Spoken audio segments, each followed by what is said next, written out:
सांचा पंजाब टीवी देख रहे सभी दर्शकों को मेरी तरफ से प्यार भरा नमस्कार। उम्मीद करती हूँ कि आप सब अच्छे हैं, तंदुरुस्त हैं और अपना पूरा ध्यान रख रहे हैं।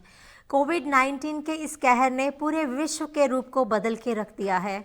हम सभी लोगों के जीवन को ग्रस्त कर दिया है इस बीमारी ने। हमारी जो रोज़ की भागदौड़ भरी ज़िंदगी थी उसको कहीं ना कहीं रोक दिया है, हमारे कामों को रोक दिया है। लेकिन फिर भी मैं भगवान का शुक्रिया अदा करती हूँ, उस टेक्निकल युग का शुक्रिया अदा करती हूँ कि सोशल मीडिया के ज़रिए और हम लोग ऑनलाइन वर्क जो है, ऑनलाइन काम जो है कर रहे हैं, एक दूसरे से संपर्क बनाए हुए हैं और आज विश्व की हर खबर हम तक पहुँच रही है और हमें पता चल रहा है कि कहाँ क्या इम्प्रूवमेंट हो रही है और कहाँ क्या चल रहा है। खैर, हमेशा की तरह आज फिर मैं एक ख़ास मेहमान आपके लिए लेकर हाजिर हूँ और इनके लिए यही कहना चाहूँगी कि एक बहुत ही खूबसूरत पर्सनालिटी, बहुत ही खूबसूरत शख्सियत और जिन्होंने 2001 में अपना सफ़र शुरू किया और एक बहुत ही अच्छी प्रोफेशनल लाइफ में वो अपना नाम बना रहे हैं। बहुत ही अच्छी माँ, बहुत ही अच्छी वुमेन हैं। मैं आज आपको मिलवाने वाली हूँ consulate general of India Toronto से consul general miss Apoorva Srivastava से। Apoorva ji, welcome to the studio. Thank you so much. नमस्कार, सत श्री अकाल। सत श्रीकाल, कैसे हैं आप? बिल्कुल ठीक हूँ, आप बताइए। बढ़िया। और कोविड-19 ने कहीं ना कहीं हम लोगों की रफ्तार को रोका है। आपका कैसा है हाल? नहीं, मेरा हाल तो वैसे ही है, बल्कि थोड़ा और हेक्टिक हो गया है क्योंकि हम लोग तो ऑफिस आ रहे हैं, कॉन्सुलेट का सारा काम तो चल ही रहा है। हाँ उसके जी। अलावा अभी हम लोग 3 फ्लाइट्स जो इंडिया जो स्ट्रैंडेड इंडियंस हैं यहाँ पे, उनको जो वापस इंडिया भेजने के लिए है, तो उसके लिए भी काफ़ी काम चल रहा है। तो हम लोग तो हैं, हम लोग का काम तो वैसे ही नॉर्मल ओके, चल रहा है। That's good. सो सबसे बड़ी बात है कि काम के साथ साथ तंदुरुस्ती बहुत ज़रूरी है और ये अच्छी बात है कि आप काम के साथ साथ अपना भी ध्यान रख रहे हैं। और थोड़ी सी बात मैं अपूर्वा जी करना चाहूँगी आपके सफ़र के बारे में कि कैसे ये जी। सफ़र 2001 में शुरू हुआ और क्या यही आपका लाइफ का एम था या जस्ट आप किसी से इंस्पायर हुए और इस सफ़र में जुड़ गए? देखिए, मेरे फादर जो थे वो भी इंडियन एडमिनिस्ट्रेटिव सर्विसेज में थे, तो उनका यूपी काडा में थे, तो हमेशा से ही ब्यूरोक्रेसी वाले एटमॉस्फेयर में मैं रही। तो मेरा एम तो था कि मैं ज़रूर ये जो हमारी सिविल सर्विसेज की परीक्षाएं होती हैं उसको हाँ जी। करूंगी। तो ये शुरू से मेरे मन में था कि मैं एक बार ग्रेजुएशन करके मैं उसमें एग्जाम दूंगी। पर ओके। विदेश सेवा का मुझे उतना उस वक्त to be very frank idea नहीं था। तो हम लोग का यूपीएससी में तो आपको पता है कि बहुत सारे तरह के पोस्ट्स उसमें होते हैं, जैसे एडमिनिस्ट्रेटिव सर्विस, पुलिस सर्विसेज, और आपके हाँ जी। मेरिट के हिसाब से और आपकी चॉइस के हिसाब से मिलता है। बिल्कुल। तो मुझे मुझे चूंकि मैंने विदेश सेवा पहला मेरा था और मेरी रैंक भी अच्छी आई थी, तो मुझे विदेश सेवा मिला। तो वो 2001 की बात है। हाँ और जी। जी। और मैं वैसे लखनऊ से ही मैं पढ़ी लिखी हूँ और लखनऊ में ही मेरा ज़्यादा जन्म भी हुआ और पढ़ाई भी वहीं हुई। बहुत बढ़िया। और उसके अलावा जैसे कनाडा में आपका ये पहला विजिट है एज अ कॉन्सल जनरल या आप पहले भी आ चुके हैं यहाँ पर? नहीं, मैं कभी पहले कनाडा नहीं आई। मैं पहली बार एज अ कॉन्सल जनरल ही आई यहाँ पे। जब ओके। मैं लास्ट सितंबर आई तो मैं पहली बार मेरा कनाडा विजिट थी। ओके। सो अभी तक आपको किन किन कंट्रीज़ में घूमने का मौका मिला और या वहाँ काम करने का मौका मिला? काम करने की बात करें तो मैं 2 बार पेरिस में काम कर चुकी हूँ, क्योंकि हम लोगों को एक लैंग्वेज चूज़ करनी पड़ती है, foreign language in foreign service. हाँ तो जी। मैंने फ्रेंच चूज़ करी थी, तो मुझे 2 बार पेरिस में काम करने का मौका मिला और 1 बार काठमांडू में। तो ओके। ये तो 3 जगह तो मैंने पोस्टिंग कर ये 2, और तीसरा कनाडा है, तो ये 3 जगह तो हमारी पोस्टिंग है। पर ट्रैवल मैंने बहुत किया है, क्योंकि यहाँ के आने के जस्ट पहले मैं हमारी विदेश मंत्री थी अब मिसेस सुषमा स्वराज। हाँ जी। मैं उनकी स्टार चीफ ऑफ स्टाफ थी, जो उनका काम देखती थी उनका बहुत ऑफिस बढ़िया। में। तो उनके साथ मैं उन एज विदेश मंत्री उनको बहुत ट्रैवल करना पड़ता था और मैं हमेशा उनके साथ जाती थी। तो मैंने काफ़ी इस वजह से पूरा देश में घूमना हुआ है।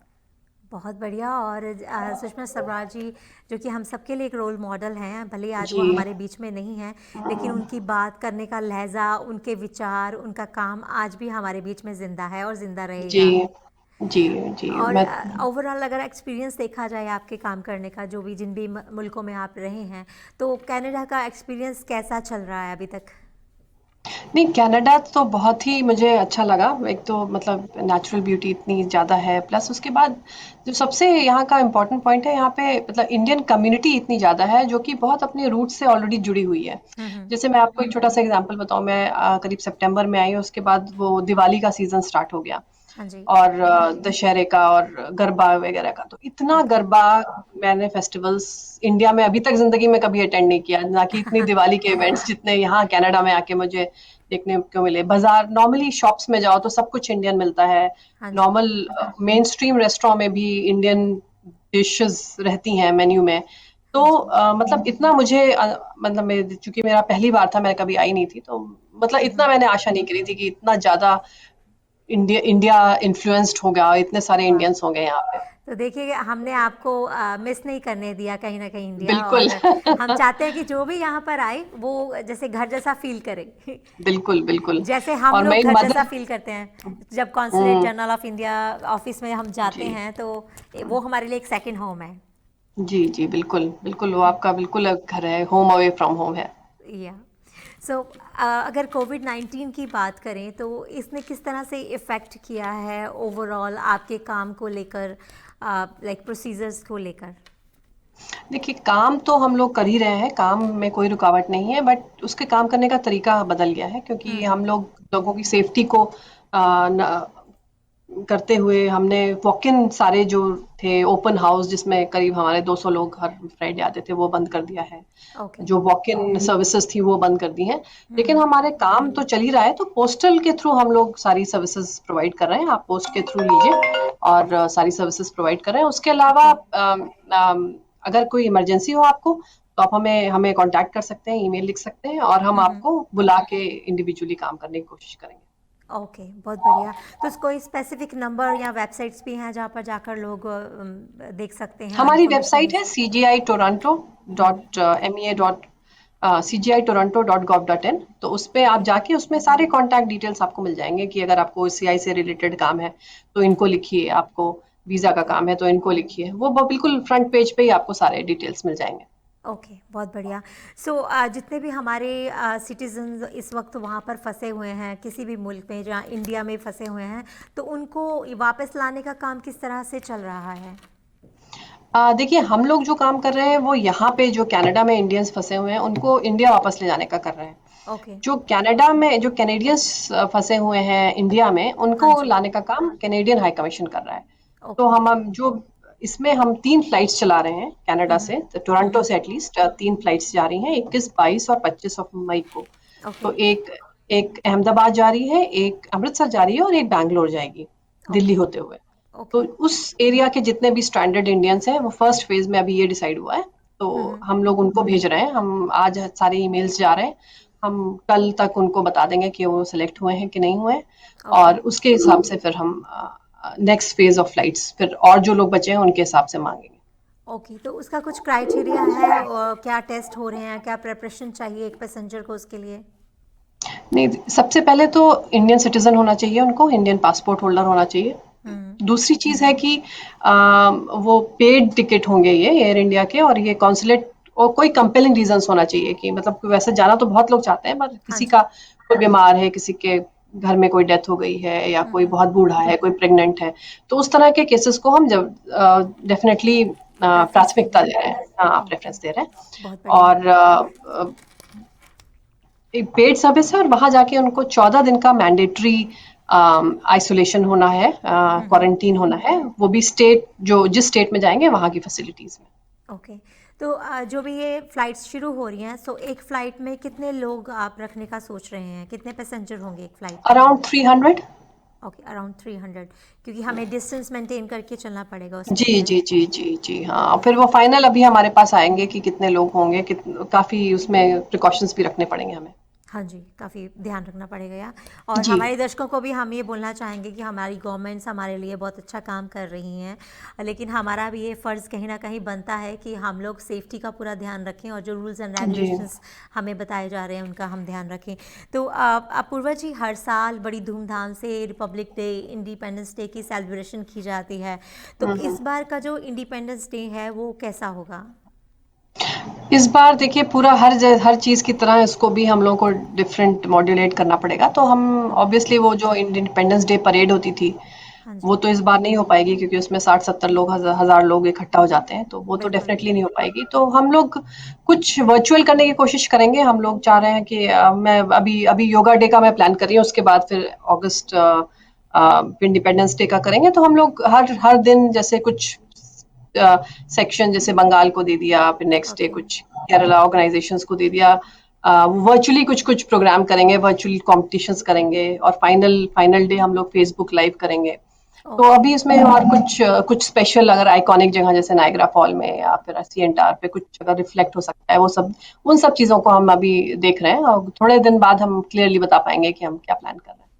बहुत बढ़िया। और आई होप कि हमारे सभी जितने भी दर्शक हैं या जितने भी विजिटर्स जुड़ते थे हर साल, वो वर्चुअली आप लोगों के साथ जी। जुड़े और एक कह लीजिए एक यादगार मोमेंट जो है हम लोग जी सकें और अपने घर में बैठे बैठे।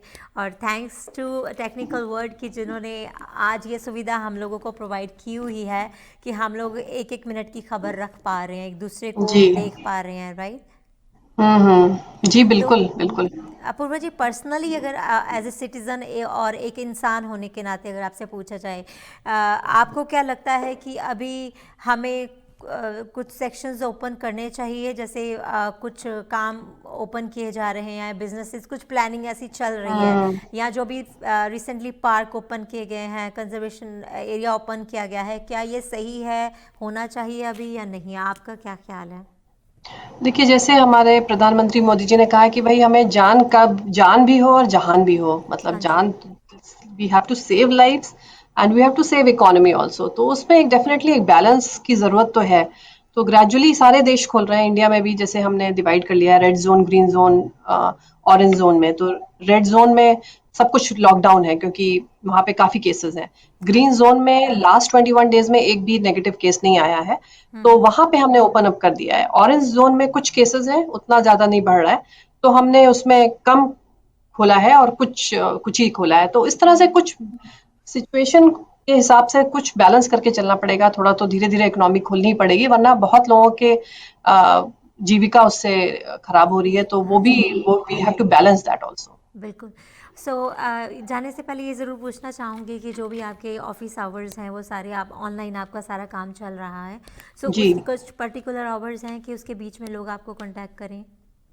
नहीं, अब हम लोग का तो अभी 24/7 टाइप चल रहा है। आप लोग कभी भी हमें फ़ोन या ईमेल तो आप कभी भी कर सकते हैं, हम लोग चेक करते रहते हैं। Phone okay. अगर आप 9 टू 5:30 करें तो बेटर है, नहीं तो फिर हमारे इमरजेंसी नंबर में आप कभी भी कर सकते हैं अगर कोई इमरजेंसी सिचुएशन हो तो। बहुत बढ़िया। थैंक यू अपूर्वा जी, आपने अपना कीमती वक्त हम लोगों को दिया और इतनी अच्छी जानकारी हमारे दर्शकों तक आपने पहुंचाई। जाने से पहले कुछ टिप्स या कोई मैसेज देना चाहेंगे? नहीं, बस यही कहना चाहूँगी कि आप लोग बिल्कुल सुरक्षित रहें, सेफ रहें, घर पे रहें, जितना ज़रूरत हो पाए घर पे रहें। और बस जैसा कि आपने बोला था कि भई आप हमेशा ये याद रखिए कि कॉन्सुलेट आपके लिए है। हम लोग यहाँ पे खाली आपकी सर्विस के लिए बैठे हुए हैं। तो आपको कभी भी कुछ भी प्रॉब्लम हो, आप प्लीज़, हम लोग आपके फर्स्ट पॉइंट ऑफ कॉन्टैक्ट होने चाहिए। और बस आप, you should always consider the consulate as home away from home. And with these words, I just want to say that stay safe, and stay at home. Thank you so much Apoorva ji, आपके कीमती वक्त के लिए। और Thank हमारी you भी so ढेर much. सारी दुआएं हैं आपकी पूरी टीम के लिए, आपके लिए, और जितने भी हमारे Thank you. Front line workers इस वक्त काम कर रहे हैं जी। हम लोगों के लिए, चाहे वो हॉस्पिटल में हैं, चाहे वो पुलिस ऑफिसर्स हैं, चाहे वो ड्राइवर्स हैं, चाहे वो क्लीनर्स हैं। सो हर इंसान जो है अपनी जगह पर एक बहुत अच्छा काम कर रहा है और अपनी भूमिका निभा रहा है। सो हमारी तरफ से आप सबको, आपकी पूरी टीम को बहुत ज़्यादा धन्यवाद। Thank you so much. Thank नमस्कार, यू। सत श्री अकाल। नमस्कार। तो चलिए जी, हम भी लेते हैं आपसे इजाज़त। उम्मीद करते हैं कि आज की पेशकश आपको अच्छी लगी होगी और आपको जो जानकारी चाहिए थी काफ़ी हद तक आपको मिल गई होगी। फिर भी अगर आपको कोई इन्फॉर्मेशन चाहिए, आप हमें कॉल कर सकते हैं। हमारा नंबर है 647899876769 एंड बॉब द साजी का नंबर है 4164197777। सांझा पंजाब टीवी सारा दिन सारी रात जुड़ा है आपके साथ, आपको देने के लिए एक जानकारी का ज़खीरा जो कि हम समेट के लाते हैं पूरे विश्व से। सो देखते रहिए सांझा पंजाब टीवी सारा दिन सारी रात हमारे साथ। आप सबको ज्योति की तरफ से प्यार भरा नमस्कार।